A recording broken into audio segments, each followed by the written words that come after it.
नमस्कार विद्यार्थियों, कैसे हो सब। आज बायोलॉजी विषय में एक और नया टॉपिक जो अपनी यूनिट चल रही है जेनेटिक्स का जो 35वां चैप्टर चल रहा है, उसमें अपन लास्ट वीडियो में बात की थी कि टोटल 7 जोड़ी जो लक्षण थे, उन लक्षणों पे डीपली अध्ययन किया गया था, अनेक एक्सपेरिमेंट किए गए थे मेंडल के द्वारा। और उसके लिए अपने कहा था और मैंने आपको बताया था कि इस पूरी की पूरी प्रोसेस को समझने के लिए अपन को कुछ महत्वपूर्ण ऐसी डेफिनेशंस होती हैं, कुछ परिभाषाएं होती हैं, उनको समझना पहले जरूरी होगा, तब जाकर के अपन जेनेटिक्स को समझेंगे।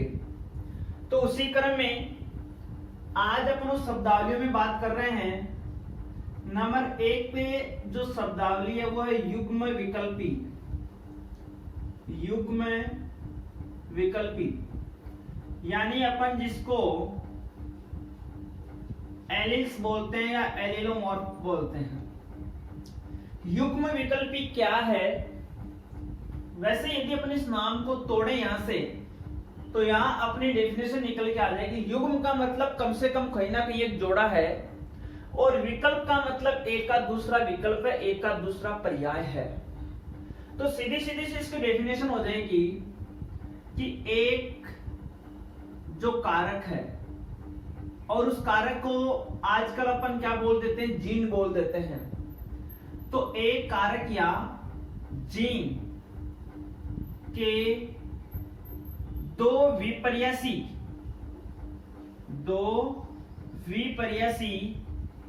जो स्वरूप होते हैं या कोई दो रूप होते हैं, तो वो विपर्यासी स्वरूप ही क्या कहलाते हैं?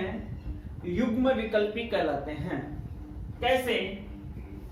मैंने आपको कहा था कि एक कोई भी लक्षण होता है, जैसे अपन देखें कि मनुष्य की आंखों का रंग है, तो जो काला रंग होता है वो भूरे रंग के ऊपर क्या होता है? प्रभावी होता है। ठीक है, तो ये काला रंग है, वो एक क्या है? लक्षण है। वो एक क्या है? लक्षण है। तो ये जो लक्षण है, इस लक्षण को निर्धारित करने वाले जो जीन और जो कारक हैं, वो जीन और कारक हैं, वो दो स्वरूपों में पाए जाते हैं, दो रूपों में पाए जाते हैं। जैसे मेंडल ने क्या बताया? मेंडल ने एक ही बात बताई कि युग्म विकल्पियों की संख्या बताई मेंडल ने कि अधिकतम 2 युग्म विकल्पी होते हैं। कितने युग्म विकल्पी होते हैं? 2 ही होते हैं। ये बात मेंडल ने बताई थी केवल। तो 2 युग्म विकल्पियों के बारे में किन्होंने बताया था? ग्रेगर जॉन मेंडल ने बताया था। लेकिन युग्म विकल्पी शब्द देने वाले जो साइंटिस्ट थे वो थे विलियम बैटसन। कौन थे? विलियम बैटसन थे। विलियम बैटसन को क्या कहते हैं अपन? आधुनिक आनुवंशिकी का जनक, मॉडर्न जेनेटिक्स का क्या है? फादर हैं। कौन? William Bateson. तो युग्म विकल्पी शब्द भी देने वाले कौन थे? बैटसन ही थे। लेकिन मेंडल ने तो ये बात बताई थी कि केवल 2 ही युग्म विकल्पी हो सकते हैं, किसी एक जीन के 2 विपर्यासी स्वरूप हो सकते हैं। लेकिन बाद में बैटसन ने क्या कहा? बैटसन ने कहा जरूरी नहीं है 2 ही हो सकते हैं। बैटसन ने कहा कि 2 से अधिक भी हो सकते हैं। 2 से अधिक भी हो सकते हैं। तो कौन सा वर्ड निकल के आ जाएगा? 2 से अधिक को अपन क्या कह सकते हैं? बहुविकल्पी। क्या कह सकते हैं? बहुविकल्पी। तो एक आ जाए, मान लो बहुविकल्पी जो रूप है उसके बारे में बताने वाले साइंटिस्ट कौन थे? बैटसन। से कंपटीशन एग्जाम में आएगी ये बात। अपने तो पूछ सकता है युग्म विकल्पी की डेफिनेशन पूछ सकता है, ये अलग बात है, बाकी कंपटीशन एग्जाम में ये बात आनी निश्चित है। नेक्स्ट देखिए, अब मैं आपको युग्म विकल्पी की बात समझा दूं। मेंडल ने एक्सपेरिमेंट किए थे मटर के पौधे पे, और मटर के पौधे पे टोटल जो जोड़ियां थी उनमें से उन्होंने 7 जोड़ियों पर विस्तृत अध्ययन किया और उन 7 जोड़ियों में से आपने देखा होगा कि पौधे की जो लंबाई है, पौधों की लंबाई को नोटेट करने के लिए उन्होंने एक लंबापन व एक कौन सा लंबापन को प्रदर्शित करने वाला युग्म व लंबापन, तो इसके विपरीत कौन सा था? बोनापन था। कौन सा था? बोनापन था। लंबेपन को कैपिटल टी से नोटेट किया था और बोनेपन को स्मॉल टी से नोटेट किया था। इसका मतलब कि एक जो जीन यानी लंबाई है, इस लंबाई के लक्षण को निर्धारित करने वाले जो कारक हैं या जिनको आज के टाइम में अपन जीन बोलते हैं, तो लंबाई को निर्धारित करने वाले जो कारक हैं या जीन हैं, उनके कितने विपर्यासी स्वरूप हैं? 2 हैं। यहाँ किसके हैं ये स्वरूप? लंबाई के हैं। एक स्वरूप क्या है? लंबापन है। दूसरा स्वरूप क्या है या रूप क्या है? बोनापन है। अब मेरे हिसाब से अच्छी तरह से युग्म विकल्पी समझ में आ गया होगा। अब अपन आगे बात करते हैं। युग्म विकल्पी की बात कंप्लीट होती है तो आगे अपन चलेंगे। 2 वर्ड आते हैं यहाँ पे जिनको मैं आपके सामने नोटेट कर रहा हूं। एक आता है कारक और जिसको आज के टाइम में अपन क्या कह देते हैं? जीन। तो कारक तो मेंडल ने तो एक ही बात कही थी, ग्रेगर जॉन मेंडल ने एक ही बात बताई थी कि कोई भी लक्षण होता है उस लक्षण को निर्धारित करने के लिए एक आनुवंशिक तत्व होता है। इतनी बात ग्रेगर जॉन मेंडल ने बताई थी और जो लक्षणों का क्या करता है? निर्धारित करता है, वो क्या है? कारक। लेकिन फिर मॉडर्न जो बायोलॉजी है उसके अंतर्गत उसी कारक को एक महान साइंटिस्ट थे जिनका नाम क्या था? जोहानसन। तो जोहानसन साहब ने उस कारक को क्या नाम दे दिया? जीन नाम दे दिया। तो अपन जीन की यदि डेफिनेशन डिवाइड करें तो कैसे होंगी? जीन होते हैं वो डीएनए के विशिष्ट खंड होते हैं। जीन है वो डीएनए के विशिष्ट खंड होते हैं। ऐसे 11th क्लास में अपन गुणसूत्र की संरचना पढ़ी थी तो वहां पूरा डिटेल से आई थी ये बात। तो डीएनए के जो विशिष्ट खंड होते हैं, जो विशिष्ट लक्षणों या विशिष्ट कार्य को संपादित करते हैं, वो क्या हैं?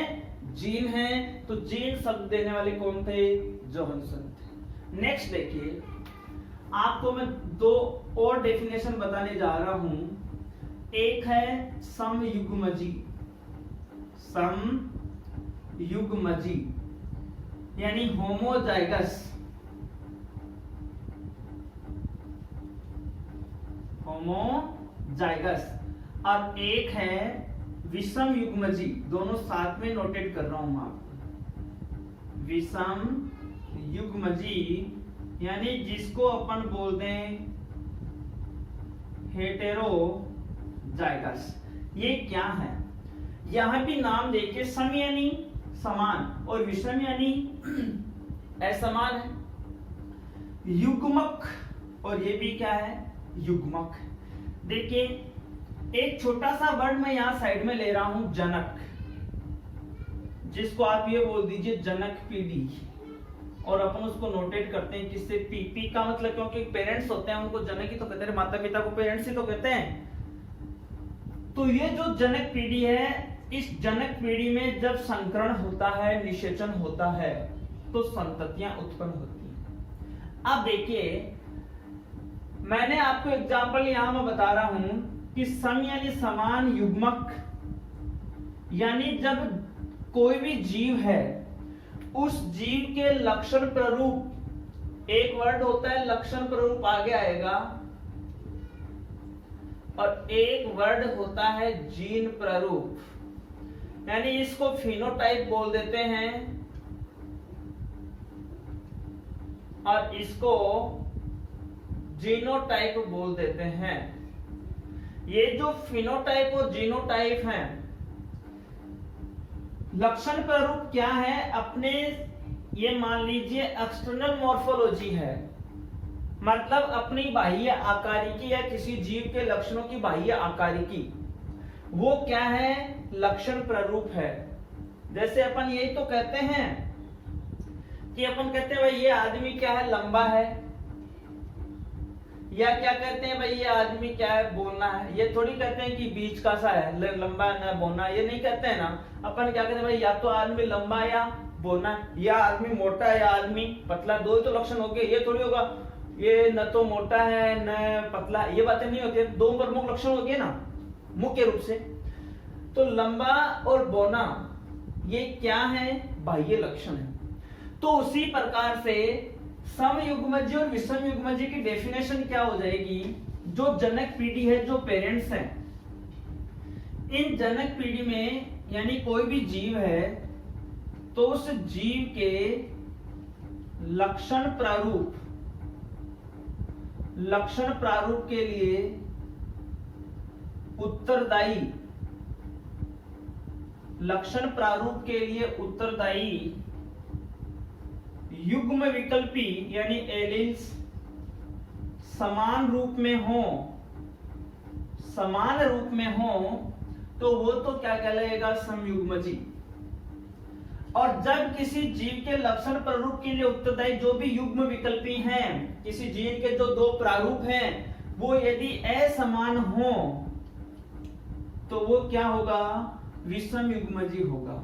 एग्जाम्पल के रूप में मैं आपको बता रहा हूं कि मेंडल ने पौधे की लंबाई के रूप में एक लक्षण लिया था, लंबापन, और उसका क्रॉस किसके साथ करवाया था, बोनापन के साथ करवाया था। लंबेपन को कैपिटल टी से रिप्रेजेंट किया था, इसको स्मॉल टी से किया था। अब देखिए लंबेपन यानी ये जो युग्म विकल्पी है, ये दोनों क्या है, बिल्कुल ये दोनों समान हैं, और ये रूप भी समान है युग्म विकल्पी का, ये रूप भी क्या है, समान है। तो दोनों युग्मक यानी ये क्या है, पेरेंट्स हैं, जनक हैं, तो दोनों युग्मक समान है, लेकिन इनसे जो संतति पैदा होगी, जिसको अपन देखिए एक ये लक्षण आएगा, 50-50% लक्षण आते हैं, और एक लक्षण ये आएगा, तो ये कैसा हो जाएंगे, दोनों ही विपरीत हुए कि नहीं हुए। तो मेरे डेफिनेशन ये थी, जीव के लक्षण प्रारूप के लिए उत्तरदायी युग्म विकल्पी समान रूप में हो तो समयुग्मजी, दोनों समयुग्मजी हैं। चाहे वो लंबापन हो चाहे बोनापन हो, वो बात अलग है। लेकिन देखिए विषमयुग्मजी किसे कहोगे आप, विषमयुग्मजी वो हो जाएगा जिसमें किसी भी जीव के लक्षण प्रारूप के लिए उत्तरदायी युग्म विकल्पी क्या हो, असमान हो। कैसे, जैसे मान लो एक मैं यहां ले लूं लंबापन कैपिटल टी, और इसका क्रॉस किसके साथ हो जाए, इसके साथ हो जाए, तो यहाँ ये दोनों ही ये क्या है, बिल्कुल एक दूसरे के युग्म विकल्पी समान रूप में थोड़ी है युग्मक। अरे पेरेंट्स असमान है ना, ये समयुग्मजी ने विषमयुग्मजी को प्रदर्शित कर रहा है, तो ये रूप बिल्कुल क्या है, असमान है। यानी कहने का मतलब ये है कि ये ऊंट बेल का सा जोड़ा हो जाएगा, ये तो विषमयुग्मजी तो क्या हो जाएगा, ऊंट बेल का सा जोड़ा हो जाएगा, दोनों के रूप ही क्या हो जाएंगे, चेंज हो जाएंगे। समझ गए मेरे पास, ये बात थी। अब समयुग्मजी विषमयुग्मजी शब्द देने वाली महायुति भी कौन थी, जो बैटिंग बढ़िया करता है वही करता है। तो बैटिंग बढ़िया करने वाले कौन थे, बैट्समैन थे। कौन थे, बैट्समैन। तो समयुग्मजी और विषमयुग्मजी यानी होमोजाइगस और हेटेरोजाइगस शब्द देने वाले वैज्ञानिक भी कौन थे, बैट्समैन थे। समझ गए, आगे चलते हैं। समयुग्मजी विषमयुग्मजी के बाद आगे का जो अपनी डेफिनेशन आती है शब्दावलियों में, वो आती है संकरण, यानी हाइब्रिडाइजेशन। देखो संकरण केमिस्ट्री में भी आता है, वो अलग है, ये संकरण अलग है। तो जब कोई भी दो विभिन्न जातियां, कोई दो जातियां भिन्न है, तो विभिन्न जातियों के मध्य जो अपन निषेचन करवाते हैं वो प्रक्रिया क्या कहलाती है, संकरण कहलाती है। कोई भी दो भिन्न जातियों के मध्य होने वाली निषेचन की प्रक्रिया क्या कहलाती है, संकरण कहलाती है। संकरण की बात अपन करते तो संकरण से जो संतति उत्पन्न होती है, संकरण से जो संतति उत्पन्न होती है वो कौन सी संतति कहलाती है? संकर संतति कहलाती है। कौन सी कहलाती है? संतति। कैसे?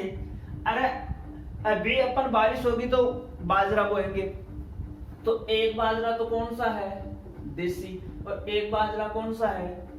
कौन सा बाजरा है? कशा संकर बाजरो बोशा, कशो बाजरो बोशा।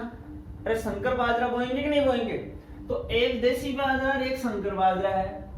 तो ये संकर बाजरा किसकी किस्म है? कोई भी दो जातियों की है कि नहीं है? अरे है कि नहीं? अरे देखो अपने यहाँ जो गायें हैं वो एक तो देशी गाय थी पुराने टाइम में, जब अपने जो पूर्वज रहते तो देशी गाय रखते थे, फिर एक बीच वाली गाय आई, राठी आई। अब ये जो एक अमेरिकन नस्ल आ रही है जो बिल्कुल ही अलग प्रकार की है, ये क्या है?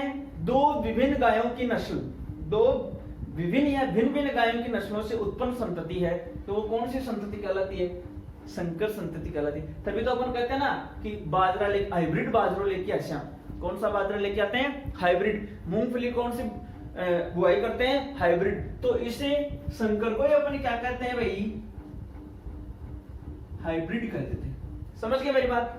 नेक्स्ट देखिए, संकरण की बात करते हैं तो संकरण को दो मुख्य रूप, एक तो होता है एकल संकर संकरण, एकल संकर संकरण, यानी इसको तो बोला जाता है मोनो हाइब्रिड क्रॉस, और एक होता है द्वि संकर संकरण। यानी ये क्या होता है भाई? Dihybrid cross. एक तो होता है मोनो हाइब्रिड क्रॉस और एक होता है डाई हाइब्रिड क्रॉस। मोनो का मतलब क्या हो गया? एक, यानी इसमें एक जोड़ी ही युग्म विकल्पी क्या लेते हो? भाग। जब एक जोड़ी युग्म विकल्पियों के मध्य ही क्या करवाया जाए? संकरण करवाया जाए, तो वो तो कौन सा हो जाएगा? एकल संकर संकरण हो जाएगा। जैसे लंबापन और बौनापन, तो एक जोड़ी के बीच में क्या हो रहा है? क्रॉस हो रहा है, तो ये तो कैसा हो गया? एकल संकर संकरण हो गया। और द्वि संकर संकरण, जब दो जोड़ी की जब से अपन बात करते हैं कि एक अपन प्रभावी के रूप में लेते हैं, जैसे गोल व पीले, और इसका गोल प्रभावी था, तो प्रभावी क्या था? जुरीदार। तो जुरीदार व हरे, कवच का रंग था ना? अरे इसी हिसाब से तो था। तो गोल वाले को अपन क्या लेते हैं? राउंड। अरे ये पूरा युग्म विकल्प भी क्या हो गया? कैपिटल आर आर, और पीले को क्या ले लेंगे? Capital Y Y. और जुरीदार इसका अपोजिट, एफ प्रभावी को क्या करते हैं ना? स्मॉल आर आर और स्मॉल वाई वाई। यानी यहाँ देखिए दो दो जोड़ी युग्म विकल्पी के रूप में क्या ले रहे हैं? भाग ले रहे हैं। तो कौन सा संकरण हो जाएगा? द्वि। और बहु कौन सा हो जाएगा? यानी त्रिकोण सा हो जाएगा, तीन जोड़ी, और बहु कौन सा हो जाएगा? दो तीन से ज्यादा जोड़ी। अपने बहु वाला जो सिलेबस में नहीं है इतना, मैनली एकल और द्वि दिया हुआ है, केवल बहुजनी वंशागति दिया है, छोटा सा टॉपिक, उसके बारे में अपन बाद में बातें करेंगे। तो यहां तक मेरे हिसाब से क्लियर हो गया आपको। अब देखिए आगे आपको मैं बता रहा हूं, एक पीडी आती है F1 पीडी, या इसको बोलते हैं हिंदी में प्रथम संतानीय पीडी। F1 पीडी किसे कहोगे आप? देखो ये याद रहेंगे तब आगे बढ़ेंगे, वरना कोई मतलब नहीं आगे बढ़ने का। F1 पीडी किसे कहेंगे? तो कोई भी जनक है, तो जनक पीडी में जब क्रॉस होता है, तो जनक पीडी क्रॉस, जैसे अपन ने लिया जनक पीडी कैपिटल टी और स्मॉल टी ली, इसमें जब क्रॉस करवाया, संकरण करवाया, तो जो पहली संतति पैदा होती है प्रथम संतानीय पीडी, जो प्रथम संतति पैदा होती है पीडी में, वो कौन सी पीडी कहलाएगी भाई? F1 पीडी कहलाएगी। समझ गए? तो F1 पीडी किसे कहेंगे? कि जनक पीढ़ी में संकरण से प्राप्त जो प्रथम संतति पीढ़ी है वो क्या कहलाएगी? F1 पीढ़ी या प्रथम संतानीय पीढ़ी। दूसरी कौन सी है? F2PD यानी द्वितीय संतानीय पीढ़ी।